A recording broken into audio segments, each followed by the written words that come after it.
Let God arise and his enemies be scattered.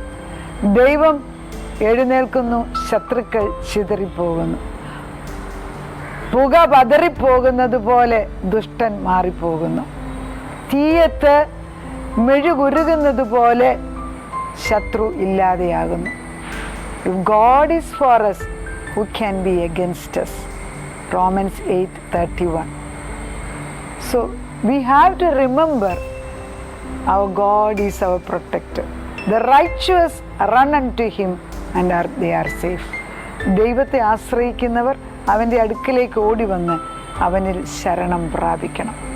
ദൈവം കുടുംബമായിട്ട് നമ്മളെ സൃഷ്ടിച്ച കുടുംബത്തിൻ്റെ പേര് പോലും സ്വർഗത്തിൽ എഴുതി വെച്ചിട്ടുണ്ട്. ഭൂമിയിലും എഴുതിയിരിക്കുന്നത് ദൈവമാണ്. അത് മാനിച്ചാൽ അനുഗ്രഹങ്ങളുടെ നദി ഒഴുകി വരും. ദൈവം എല്ലാ തലമുറകളെയും അനുഗ്രഹിക്കട്ടെ.